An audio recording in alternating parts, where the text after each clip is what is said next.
Hey, what's going on, everybody? Welcome back to another episode of the Horror Movie Review with Daniel Richardson. Yeah, this is like a special quarantine episode. I'm going a quick little side thing here. My job finally been hit or affected by the coronavirus. Now, not the exact coronavirus at all, but because seriously, I mean, maybe this isn't true nationwide.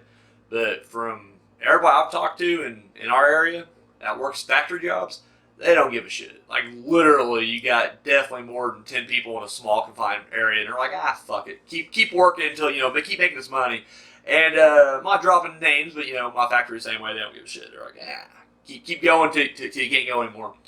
However, my factory, we're a small factory here in Bedford, Indiana, and we make parts for a bigger factory in Indianapolis. And they have officially shut down, so that means, the only way they're going to shut us down, it wasn't going to matter if we were sick or, if we thought whatever. No. Ain't shutting down for that, but you will shut down when there is no work to do, so. So I got the week off, so starting. Of course, it was by the time this thing airs, I would have already had my week off, so, because she's a week ahead of time. Although I got plenty of time, I don't have to rush them now, I guess, but, whatever. That's news on this. I hope everybody, keep themselves safe at home, and, I hope you guys are watching tons of horror films. That's what you do in this time of need right here. I'm not gonna lie, that's all I do anyways, but now it just feels like it's justified. Like, at least before, I was like, you're wasting your time watching horror films all the time. Now I'm just like, fucking self-quarantine. It's what you gotta do. It's what you gotta do.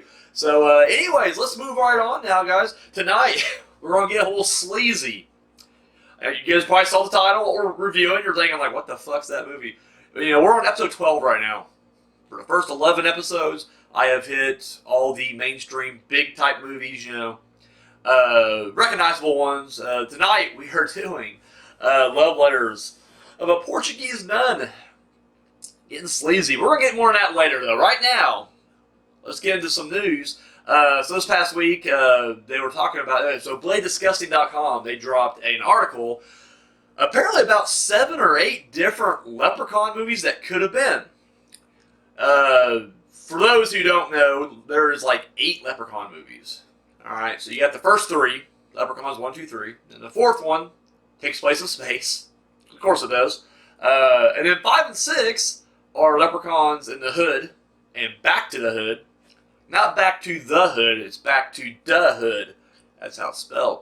And then part 7 was a reboot / prequel, I guess. I don't know. It was the one that does not have Warwick Davidson, and they just pulled him out, and they, had a pro wrestler Hornswoggle, but, no personality to the character. They literally just made him just this little monster. All the humor and stuff's taken out of Leprechaun, and it went, deadly serious, and it was horrible, but that was Origins. And then I have not seen the last one, but this came back straight to the Sci-Fi Channel. It was Leprechaun Returns, I believe, if I'm not mistaken. Anyways, but there's an article of all these crazy ass Leprechaun scripts that could have been or may have went through, and I'm not gonna lie, as I'm reading, because Leprechaun's not a series that really has continuity or it matters, I guess. Literally, they're all, for the most part, standalone. Maybe the first 3 kind of connect slightly, but even then, you're just you don't really need any of them to watch. You can watch any of them just right from beginning, you'd be good to go.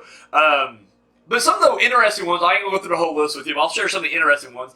At one point, they were, and this is the serious one, there was a lot of them that were just kind of they were tossed around and was never gone through. But apparently, the one they were pretty serious on, they was gonna do a Leprechaun versus Candyman. Now, for any of us out there thinking, what is this, the villain showdown? Just randomly pairing, villains together? But apparently, whatever company owned both Candyman and Leprechaun, but instead of actually, worrying about, would that even make sense? Would it make a good movie? They're just fuck it, we're going to do it. This was, last week we did Freddy vs. Jason, and it was right through the heels of that. And they're well, hey, we can do this. It was Tony Todd, though, that said no. He's I'm not doing that. Which I'm thinking, what was you doing, Tony? What was you really doing at that time that you couldn't do this? Don't get me wrong, it would have been a bad movie It would have been a fun movie. I would have loved to have seen what Leprechaun versus Candyman would have been like. But we'll never know. So it's it's out the window. The only other versus one they had on there was Leprechaun versus Wishmaster, which definitely would have made a lot more sense because they're both supernatural, whatever. I'm a complete poser when it comes to Wishmaster. I've only seen parts of the first one. Never got into it. And never really felt the need to go out and rent them. I think there's like 2 or 3, if I'm not mistaken. Maybe 4. I don't know. I want to say maybe the first one was theatrical, but the rest of them were like straight to video. But so was Leprechaun for the most part. I think the first 2 Leprechauns were theatrical, and then the rest of them were just like straight to video. So it didn't matter. A couple other ones they had Leprechaun Goes Wild or Wild West or something like that, which was I guess will take place during the California Gold Rush, which would have been great. Like, are you kidding me? They went to space. How do you go to space and then go like, but going to Wild West is ridiculous.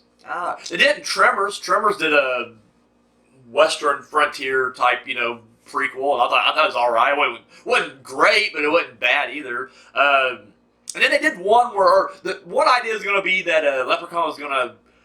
It's going to be like the Clumps. I hate to drop a Clumps reference here, but remember the Clumps, or even the First Name Professor, how it's like Eddie Murphy dressed up as like every single fucking member of the family, except for the kid.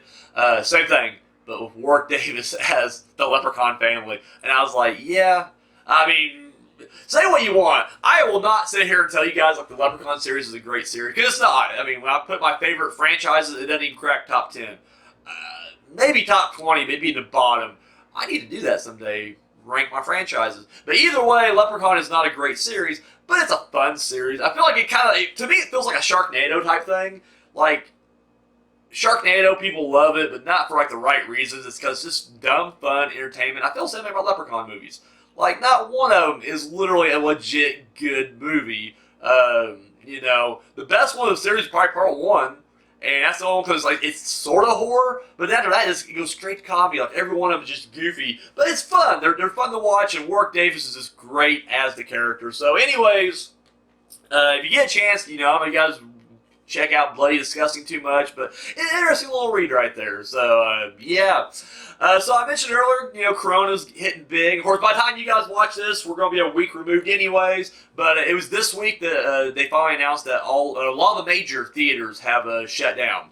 AMC, Regal, Alamo Drafthouse, a couple other big names, big franchises. They've all shut down. It's funny though, because on IMDb. Now, they did pull back, and that's going to go into my next thing, and I'll get to that in a second, but, they keep pulling back major releases and pushing them back.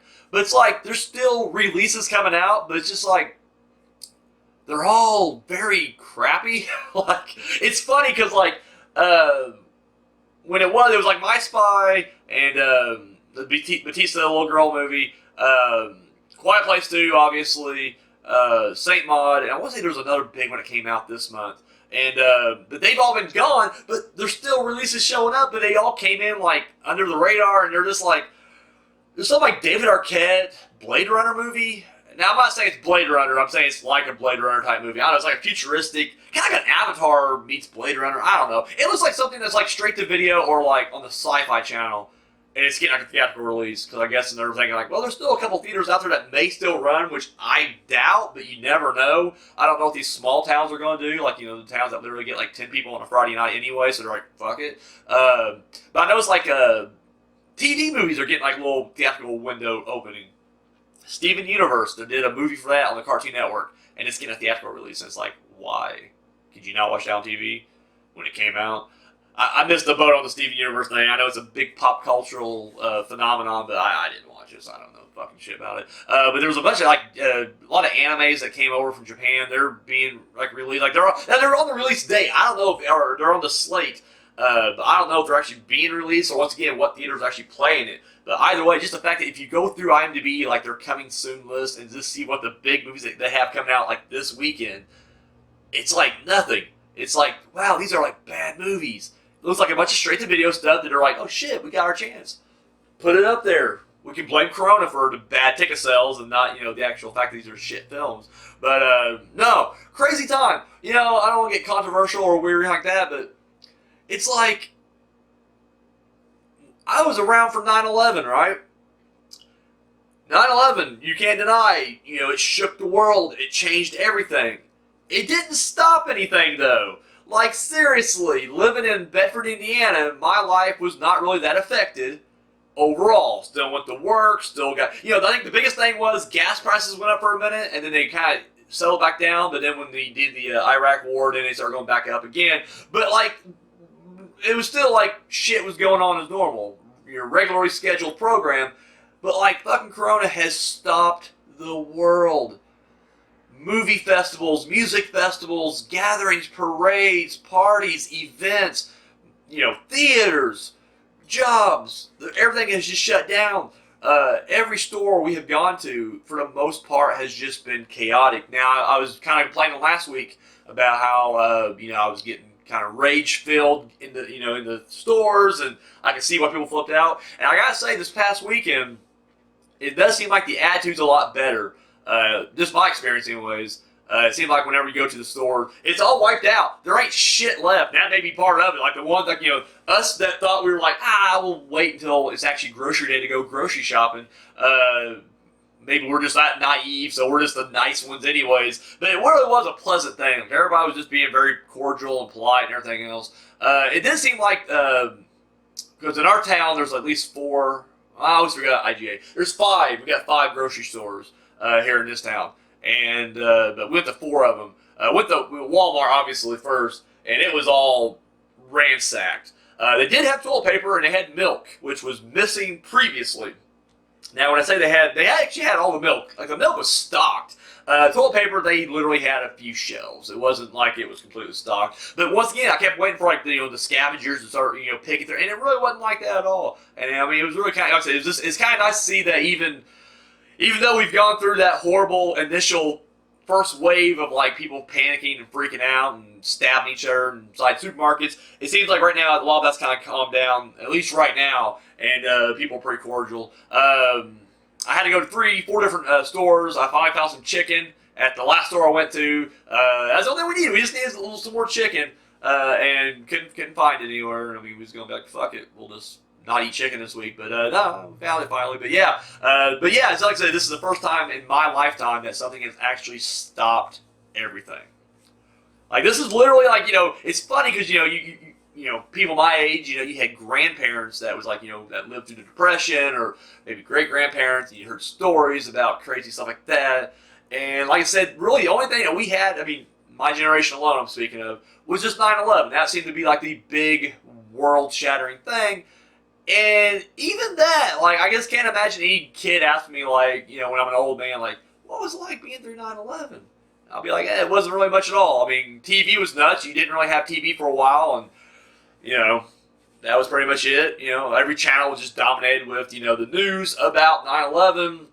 And then about, a couple days later, then, things started kind of lightening up in that front. Gas went up for a little bit, but then it would eventually lead to an economical whatever. But personally, I was able to go to work and get groceries, and my life moved on as normal. This is different. So, like, I can literally see people going like, "Oh shit, like Corona 2020, you went through that? What was that like?" And you'd be like, "It was crazy. It was crazy. I'm stuck at home watching movies. It's great." We're gonna look back on this and be like, "No, we had pretty good because we got an entire week of just watching movies." I mean, I get it. I'm not making light of it. I know there's certain people out there who are now figuring out what we're going to do. But as of right now, it seems like the government is going to be providing some sort of thing. So the ones who are worried about money are probably going to be the ones that get the money. And then people who make too much, it's like, well, fuck, you already had enough money. You're fine. Sit home, watch a movie. It'll be great. But no, anyway, so yeah, like I said, just kind of a crazy time we're living in right now. And that takes me to the next little news piece here. A couple more horror films that have been yanked from the schedule. And both of them I'm actually looking forward to. The first one was a movie called Annabelle. Both come out in April. And it was from the producers of Get Out and Us, but it never said Jordan Peele exclusively. So it just makes you wonder, like, who's the guy that was like, I'm doing this movie and whatever, but it's not Jordan Peele. I don't know, I just feel like Jordan Peele's the name. Like, even when he's just producing, like in the name, or in the case of Candyman, it's like it's a get, but they're just like from one of the producers of Get Out and Us. No, not him. It's someone told you. You don't even know this guy. Don't worry about it. It's, but it's still good. Check it out. I will say the trailer looks interesting in the sense that, like, I don't know what the fuck's going on in this movie. Like, it just shows, like, almost like 2-3 different timelines, maybe. And it definitely seems like it's going to be a social, some social commentary. Definitely in the vein of, like, a Get Out or Us. Definitely a big African American cast. And, set in, the South or whatever. So, like I said, but beyond that, I have no idea. I mean, it was just random shots of shit, but it looked really interesting, so I definitely want to check it out. But it got pushed back right now. And then, May, the big movie that I was really looking forward to was Spiral, from the Book of Saul. And, the new Saw reboot or sequel or whatever you want to call it, it got pushed back. So it was like, shit. But, once again, at this point, everything's getting pushed back. So, I mean, we're going to get a big batch of them just kind of dropping us in theaters at once. Or they're going to start doing what everybody else seems to be doing, just going straight to video on demand. Which, once again, and I mean, I'm not putting myself on any level with these guys. I'm just saying I get it. Like, I made a movie. My movie was never going to be on that level. But for what little theatrical opening we had, we got, had a premiere, we had a paid screening. It's like, you work for that. And so it does suck that these people work so hard to get a movie made, put out in theaters, and then this is what puts them down. Like, it's different, it's like, The Grudge, when it came out, talking about the remake came out in 2020, like, it just sucked, so it failed on its own. They had a shot, though. And these people don't even get that chance. Like, these movies are going to be good, and they may not even get the full theatrical release. They may just get straight to video or whatever, internet release or, something like that. So, I don't know, nothing's built for them there. It's just like, shit, guys, like, that sucks. Like, you work so hard, and then when you just happen to think your movie's going to open up now, and then... Because at least the ones that got pushed back, they're still going to get like any of the MCU movies or whatever, they're going to get their release eventually. They're not even made yet. Like, they, shut down Black Widow and a few other movies. So it's like... They're fine. Like, eventually, those movies will get made. Like, a couple months when things kind of clear up, we're going to go back to production, and they're going to have their big marketing and their big release. But it's like, these movies that are supposed to come out now, it's like, shit, like, I don't see them. I mean, that's like, essentially the big ones, but it's just like, your medium ones? No, that was it. That was your chance, possibly, and you may just get now thrown to the shelves and it's kind of forgotten in the shuffle, which is unfortunate, but, it is what it is. But a little levity here in this situation. I saw a video 2 or 3 days ago. It was on, I saw it on YouTube. It was Simon Pegg and Nick Frost kind of redoing the plan they did in Shaun of the Dead, where you're in the rook. Here's the plan, do this, do that, do that, and it's all going to blow over. But they did it, for the Corona thing, and it was just kind of a little PSA they threw together, but it was just kind of a fun little thing. And I don't know, definitely a little, silver lining in all this, these people, still haven't lost their sense of humor, and, these, big celebrities are, once again, we hadn't seen Simon Pegg and Nick Frost together in a long time, so the fact that it took a Corona's PSA to get them back together, I'll take it. And then finally, we talk about Leprechaun and all the possible movies that have come about that. I read an interview the other day with Todd Farmer, who was the writer of My Bloody Valentine. It was just kind of an interesting, these are slow news days, by the way, people. I'm sorry that, we're doing these rando interviews with other people that's not even news, but just, whatever, editorials more than anything else. But that's all we got. But he was talking about how, why My Bloody Valentine 2 never happened. Because the first one was a huge hit. Grossed over $100+ million. Maybe not great critically, but as far as the horror community, we loved it. So everybody was like, where's part 2? Like, why did 2 never happen? Like, that's all you need. In horror, you just gotta have money. You make money, you just keep making the sequels. Like, they don't give a shit. My God, what was the bad found footage internet movie? Unfriended? Was that it? Yeah, horrible fucking movie. They made it for like $20,000, and it went on the gross like $3 million. They're like, well, fuck, we quadrupled fucking whatever our money. Make another one. No one wanted it. Everybody thought the first one sucked, but they didn't care. It made money. They did a second one. My Bloody Valentine, actually a very popular movie, and no sequel. And I won't go through everything that the interview said, because it really was an interesting read. But it is kind of funny, because the movie came out like 2009, 2010, if I'm not mistaken, around that time. And it's funny because he said that it felt like he doesn't know the real reason, but his thoughts are, that Lionsgate was embarrassed and just didn't like horror films, even though Lionsgate is like built on horror. Like seriously, Saw, Paranormal Activity, like these movies were all, the movies that kind of, brought genre films is basically what made Lionsgate. And so it just seems kind of weird that, like, but it makes sense because if you remember around that time they started doing the Hunger Games and going more into the teen shit. And then they acquired Summit, which Summit had fucking Twilight. So just like they were literally trying to distance themselves from horror and just go straight to popcorn and big budget romantic comedies like that. And they said that's probably the big reason that it was kind of kicked aside. He did. I won't go through it, but he did go through like what the part 2 was going to be.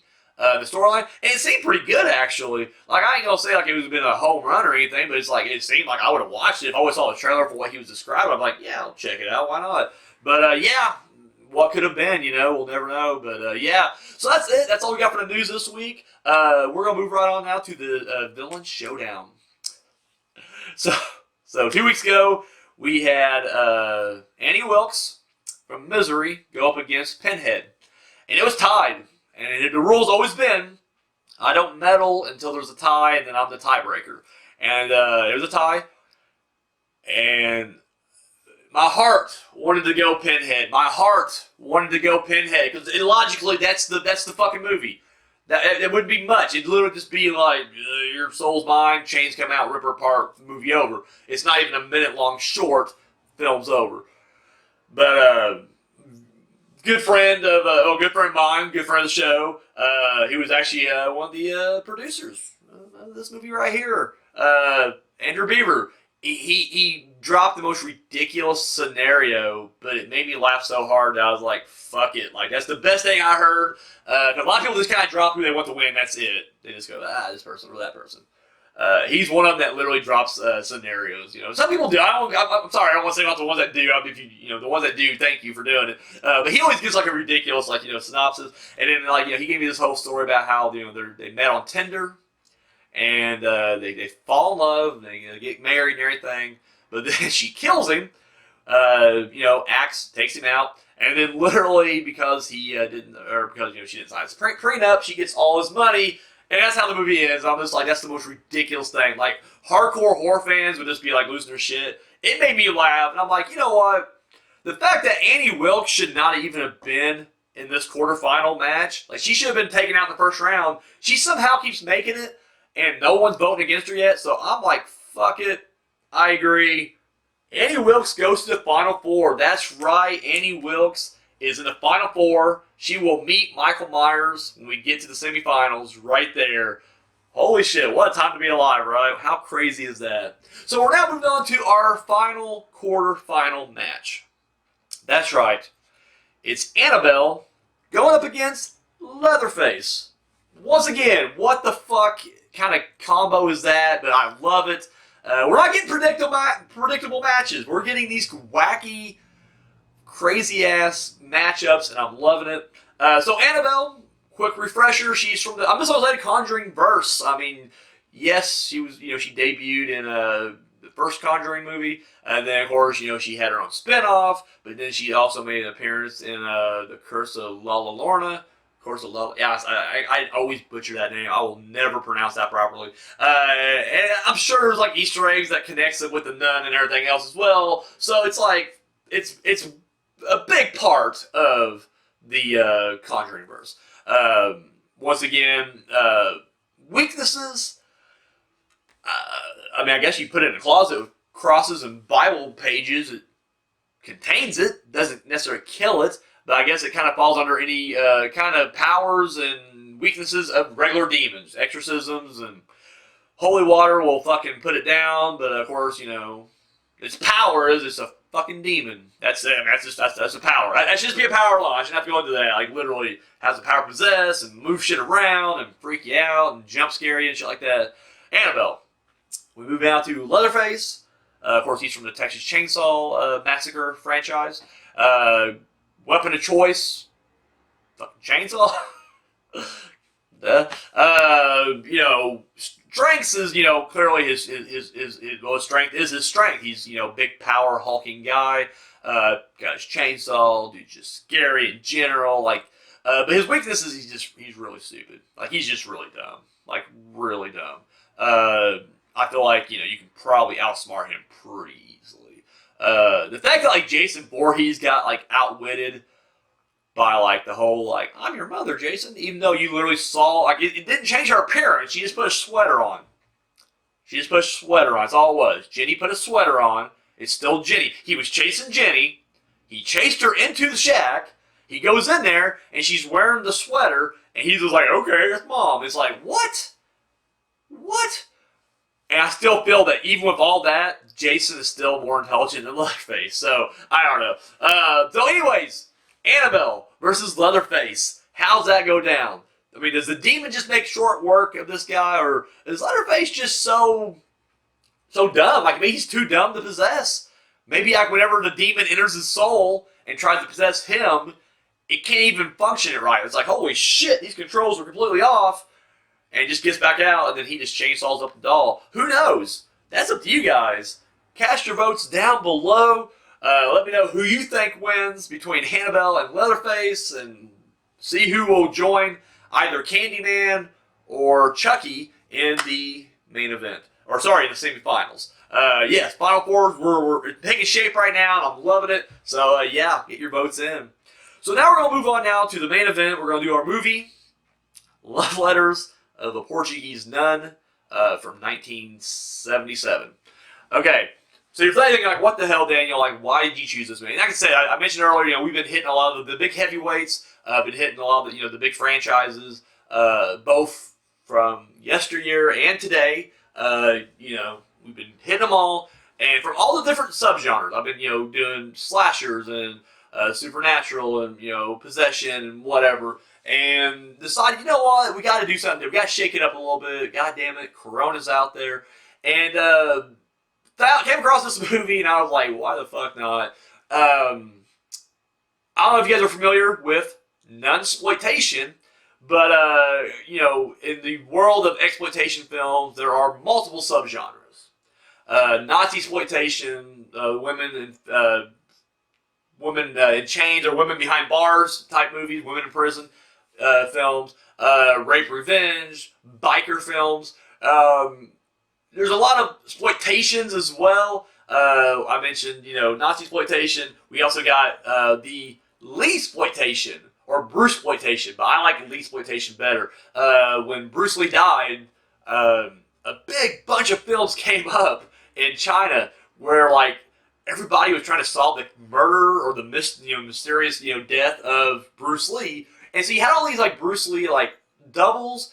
Some of them actually did train with him, and some of them were actually like his stunt doubles like that. But you had a lot of people who just wasn't. But they all had different names on the variation of Lee. You had Bruce Lee, Bruce Lee. Man, so there's another one. There's another big one. But they had all these movies that came out, and they were Lee exploitation. But the one that always interests me, and the one that I always said I was going to get into, and I never did, was nunsploitation, because this sounds funny. And then I saw who directed it. It's a director named Jess Franco. Now, if you don't know who Jess Franco is, I may be pronounced that wrong, because he's like Spanish or whatever, maybe a soft J, maybe like Hess Franco or something like that, or Yas Franco.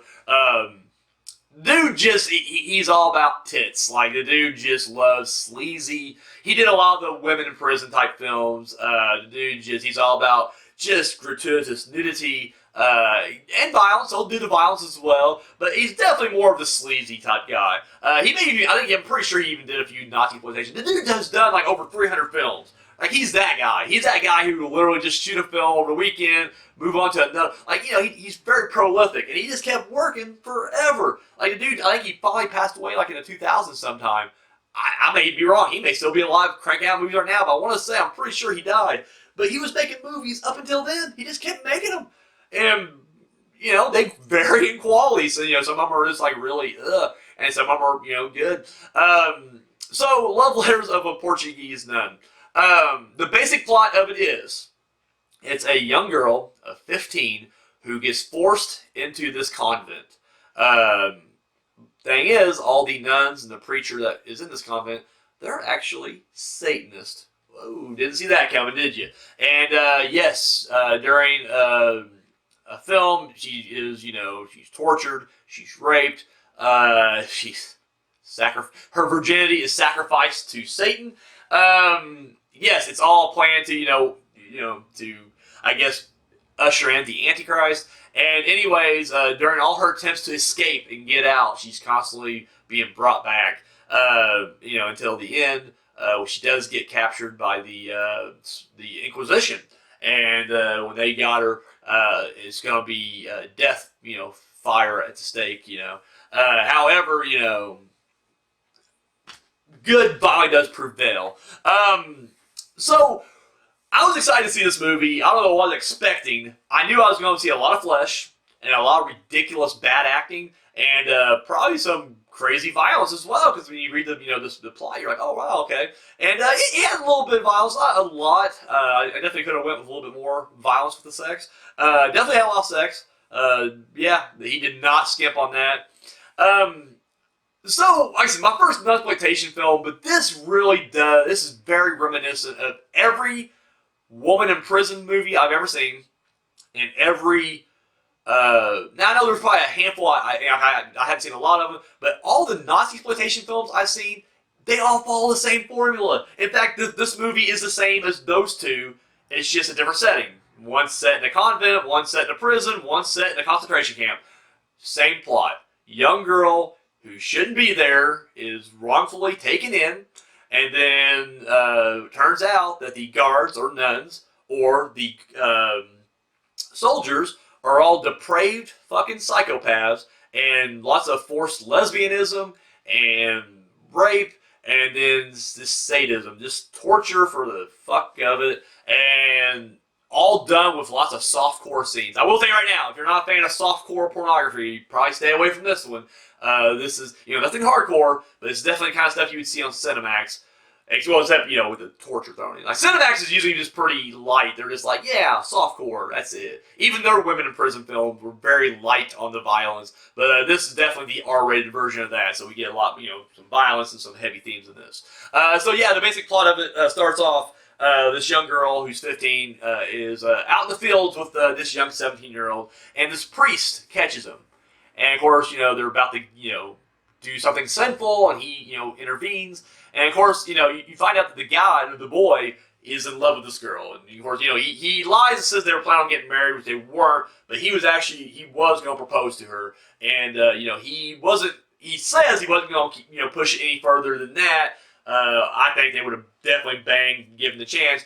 But anyways, he takes the girl home, talks to her mother, and then of course, at this time, this takes place back in the, I don't know, fucking Renaissance period. Like, it's old timey, and when he takes her back to her mother, he's like, your daughter is sin, and her soul is in jeopardy. You must let me take her back to the convent, which is very far away. Like, it's not like a local convent either. Like, it's way the fuck out there. And of course, the mother's so poor, she can't even, she won't be able to see her, travel. And then not only that, he forces her to pay a donation to the church on top of that. So not only does she lose her daughter, she also gets robbed. And that's one thing I will say about this. It does kind of fall. I mean, I would definitely say it's more of a drama than horror, clearly. But the real horror of it isn't even the Satan, which Satan does make an appearance. The torture. To me, the real horror of it is the political aspect, because you are seeing this very oppressive, religious-run government type thing. Like, it's very. It's a tyrant. It's a tyrancy. It literally is. It's a dictatorship, but it's all ruled by the fear of God. And so, like, whenever anybody opposes that, they're like, "Well, you're saying, you're against us. That means you're against God, and that's punishable by death." And that's what they do throughout this movie. Like, at one point, this woman, speaks out for everything, and there's like, "Put her to death. She's clearly a witch. Kill her." And it's like, holy shit. And yeah, she's killed. I mean, it's just like, goddamn. And that's the one thing I think throughout this whole movie. I mean, aside from all the, sexual assault, the rapes, the torture, all stuff, to me, the thing that was really the most unsettling, though, was just this group that was in power and doing whatever they wanted because, they had God on their side, so to speak. So anyways, this young girl's taken in. And right off the bat, all the nuns are sleeping together, which is, blasphemous, according to the book and whatnot. But it turns out that they're all in on it. Like, you think initially that that Mother Superior is upset with all this, but she's not. She's just, is, wanting and lustful as the rest of them. And yes, they abuse this poor girl, and it does get pretty awkward. I won't lie. I mean, this girl had to be of age. I mean, this movie's on DVD. It was released in the U.S., so I mean, I can't imagine, but she looks really young, so it even adds to the uncomfortableness of all of it. There is this wacky scene where they bring her down for the ritual. Now, at this point, she's already been, she wasn't vaginally assaulted, but she was orally assaulted, that, forced BJ from the main priest. There is a ridiculous, I mean, it's not funny, but I mean, the text of this movie, or subtext of this movie, it's fantasy, so it's okay to kind of laugh at it. There's a scene where, he's having the girl give her confession, but she really is pure at heart. Aside from this, moment in the field with this, other young boy, there was no, she doesn't have impure thoughts, really. And she talked about how one time she just had a dream where her cousin was trying to force her to have sex, and it really frightened her. But the priest is, getting off, listening to this behind, a little confessional wall thing there, and, dude, just, beating it, listening to her talk. It's ridiculous. And you're like, holy shit, is this for real? But exploitation. That's what, Quentin Tarantino said the best whenever he was talking about grindhouses. When you're watching these movies, you're thinking, who the fuck made these movies? Who's making this kind of stuff? Well, there you go. That's why you're watching this movie. So anyway, they bring her down for a ritual, and you have all the nuns there, and then instantly it just turns into, it's just funny because, the Mother Superior's there, and, she's there, and then they bring in the young girl, and then they start chanting whatever, and then out of nowhere, Satan's just there, and he's the most ridiculous. Imagine if a grade school was going to put on a play, and they got, the janitor to play Satan. It's what you'd imagine he would be just painted red, a couple of fake horns put on there. I'm Satan, look at me, And that was it. That was it. It was literally just a painted up red guy with horns, Satan. And of course, he sexually assaults her there. And then during the thing, every one of the nuns, they just start bearing their breasts. And you're thinking a big orgy's gonna break out. It never really does. It's just tits. And then you some kiss. I guess it is implied that an orgy does break out, but you never see anything. You see a couple people kiss, and that's it. But Jess Franco's no. Everybody drop their tops. That's the scene, and that's what you get. Just bare, bunch of bare breasts. Now I'm of the ilk that softcore, especially at a certain age, just doesn't work for you at all.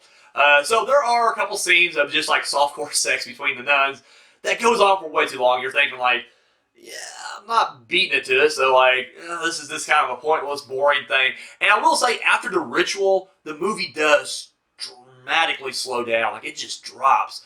She does eventually escape, only to be brought back. Another thing, every time she goes to somebody for help, they're just well, no, the church is a good place. They wouldn't lie to us. So every time she goes to try to find someone to help her, they just keep reporting her back or bringing her back. I'm at some point, you just fucking run. But she doesn't. And then eventually, like I said, she's brought in front of the Inquisition.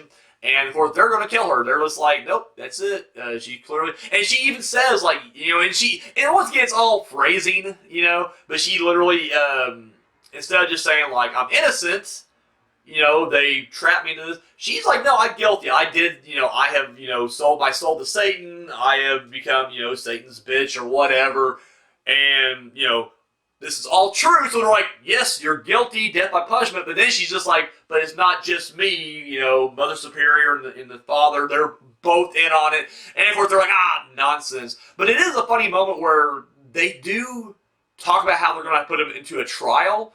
And they're freaking out. And they're listen, this is just, we have to do it. We know you're innocent. But then they almost imply you better play ball with us though, because we will, even though, whatever, we will turn on the church and also torture and kill you guys. So you guys better play ball. It is kind of a neat, you're seeing corrupt power, absolute evil, literally corrupt everything. I mean, it is, that to me is the scariest part of this whole thing, which is how much power these, psychopaths had, In the end, there's a quick scene early on where you have these godless, like, I don't know where they're from, but I mean, clearly we're in Portugal, so I guess I shouldn't say I don't know where they're from. They're from Portugal, but they were dressed like, like you'd expect, like, the Renaissance era, like, that kind of frilly stuff. I don't know my dates. I'm sorry. History was never my strong point, but they were dressed like, Galileo and Da Vinci and all that stuff. And so, but they're godless, and so like whenever they see like this woman being taken to her trial, they're just like, well, what's that? And they're like, oh, yeah, that's the church. They're the Inquisition's gonna have a thing, and they're like, oh, they're burn her for being a Satanist. Like, they believe in such stuff. And I'm just like, I can't imagine like too many people were that godless under that rule. I feel like, I'm not saying there wasn't areas out there that wasn't like that back then, but it just seems like, man, back then it didn't take much for anybody to be like, hey, you don't believe in God, we will kill you and torture you and all that stuff. And so it seemed weird, but anyways, in the end, before she's about to be, set on fire the night before, she writes a letter. I guess it's the love letter to Portugal that, I should say that's not the original title, obviously. The original title is something Italian. Or sorry, German. This is actually a German film. With something German. And it has been released several times with different cuts. Because once again, the censors in multiple countries, including America, would make a lot of cuts. And like I said, there's nothing pornographic about it. But I mean, I get it. It's a lot of sex, a lot of violence, whatever. So it was probably trimmed down quite a bit. But it was released finally like 2015. Uncut, maybe a little earlier than that, but anyway, it's finally released uncut, and that's what I'm watching. But it had multiple titles across the board. This was the title I watched it under. It was Love Letters of a Portuguese Nun. But so apparently she's writing her love letter to God, where she confesses everything, and then she says that I know, because the whole time they're trying to make her, even before the execution, they're trying to make her think like it's all in her head, kind of a Rosemary's Baby kind of deal, where it's just like, is it in her head? Because they do kind of shoot it in a way where it's like, the next scene after she's raped by Satan, she's just back in her cage or her, cell, and it turns out they're just like, oh no, like none of that happened. But it's a horror film. We know it did. So anyway, she writes a letter just saying like, even though they're lying to me, I know they have to be lying to me because you're God, you would not do this. And she just throws the letter out the window. I thought it was funny because it's just like she didn't paper airplane it. She didn't crumple it up and try to launch it. She just throws the single loose paper, and somehow it does travel a little bit, but the sorry, Coronas. The paper itself goes pretty far, and then the two godless, turns out they're part of royalty, knights, I don't know who the fuck they are, prince, one's a prince maybe, but they see the paper and they're like, well, what's that? Let's go look for it. And I was like, wow, big, once again, I guess, the power of God's really working because it, put them there in the right place at the right time. Anyways, they show up, they see the paper, and then they quickly go get to the king, let him know what's going on. There is some kind of scandal going on at the church, and sure enough, at the end, right, they set the fire ablaze, but didn't get to her just yet because she's kind of high up on the stake, and the pyre around her is going up. But the guards show up, and they just like, nope. The Mother Superior and the priest, and they just turn out to run. And I'm like, if you didn't run, probably got away with it. Just saying, you literally can just be like, no, we didn't do it at all. You guys are, Satan's minions, and you could have turned everybody against them. But they run, and then the movie just ends kind of a little anticlimactically. They just get captured, and then they just kind of like, all right, we give, and then the camera pans out. The end. And you're like, shit, like, you assume the girl's gonna be okay. I mean, she gets out and everything, but it's just like, god damn, like, that's not moving to anything at all. So yeah, Love Letters of a Portuguese Nun. I'll be honest with you, it's a novelty film. It's something that, once again, if you're a fan of exploitation or just seeing this, wacky kind of cinema, or if you're just a pervert and you like to see some breasts, even though we live in a digital age of pornography at your fingertips, you're like, I am not just a pervert, I like seeing art with my nudity, then this is definitely a movie for you. I would say, though, movie-wise, it's all right. Like I said, I found a lot of it pretty entertaining, but like I said, the first half's, decent-ish. It does drag out in part. Like, this movie's only an hour and 28 minutes. Like, literally, you definitely could have cut, like, 20 minutes out of this, and you would have been fine. Like, seriously. There's a scene where you actually see her write the letter to God. Like, she's writing. We don't actually see what she's writing. This is what you're seeing. Camera's on the girl, and she's just doing this. I mean, the music's nice, but you're seeing almost like a minute straight of this, and it's like, You could have cut that out, guys. You don't. It's uncut. It's uncut for sure. So I don't know what the original cuts were. Maybe the earlier cuts were slightly less, or significantly less, or whatever. Maybe they took the softcore scenes out. Like I said, there's a whole freaking scene of these two girls going at it. But it's like it's softcore rules, so you're not seeing any action. It's just them kissing and rubbing up on each other for an extended amount of time. Once again, if I was in junior high, I'd be all over that. I'd be like, this is the greatest thing ever. As a jaded adult, I'm just like, I'm good. So yeah, it's one of those things where if you want to jump into nunsploitation, there may be better films out there, and this may just be the bomb. So that's a good thing. If anybody out there has actually seen any nunsploitation film, where should I be going? Like, where should I be checking it out? Like I said, I've done the women in prison, I've done the Nazi-ploitation, and to me it's the same fucking formula, but there are good ones and bad ones from each. There is like the greatest, Nazi-ploitation films. I think Elsa, She Wolf of the SS, I would say she's definitely, that's one of the best films right there. But I've seen some really bad Nazi-ploitation films too, where it's just literally, ridiculous. So I don't know, maybe I found a bad nunsploitation. But you know what? Here on the show, we like to change things up. We just can't be doing boring, mainstream stuff all the time. You gotta throw in a curveball every now and then. So that's it. Love Letters of a Portuguese Nun, 1977. Sounds like something you're into. Check it out. Like I say, it has a myriad of different names too. But yeah, I'm gonna say, like I said, if you're a fan of weird and bizarre, it's maybe worth a look. I wouldn't spend top dollar on this though. In fact, you can find a bootleg somewhere. I would definitely say check out the bootleg. That's what I did actually. I knew it was released on DVD, but it was way too much, and I was like, I'm not paying that much. I will find this somewhere online, and I did. So it's worth it. It's worth it to just see it online. But that's all I got. So yeah, if you guys see it, let me know what you thought of the movie down below. That's all I got, guys. Thank you for watching. Stay safe. Till next time. Oh shit! Didn't always run. Sorry. Hi. Thank you for watching that video. Be sure to give us a thumbs up, share it, subscribe to our channel. All that good stuff you do right here on YouTube, go ahead and do it. Check out our other videos. Go to our playlist. We got episodes of TPS TV, Journey Through the Dark Side. We got a new show coming out, the horror movie review with Daniel Richardson. This guy. And of course, our short film, Entropy. You can find all that and more right here on YouTube. And then check out, yeah, look at that. All of our social media right there. And we don't just, copy and paste like the same post and put it on all. No, that's ridiculous. 3 different platforms, 3 different posts. The behind the scenes stuff you see on Twitter will not be the same stuff you see on Instagram. So there you go, right there. So be sure to give us a follow and a like on all that right there. Keep up to date. Have you seen Unspeakable Acts yet? No? Come on. Pick you up the DVD right now. Links over there. Oh yeah. It's only $7. $3 shipping and handling. And of course, if you've already seen it and you haven't seen the public domain dungeon yet, boom, $5 DVD right there. So 5 S&P as well. Or sorry, 3 S&P as well. So there you go. Do that. And if you got the spare change, you want to hit us up, donate a little bit over here to TPS Productions. Our Patreon is right there. Oh yeah. So that's all we. Oh my God, sorry. I'm getting fired, ain't I? Yeah, that's all we got. Thank you for watching.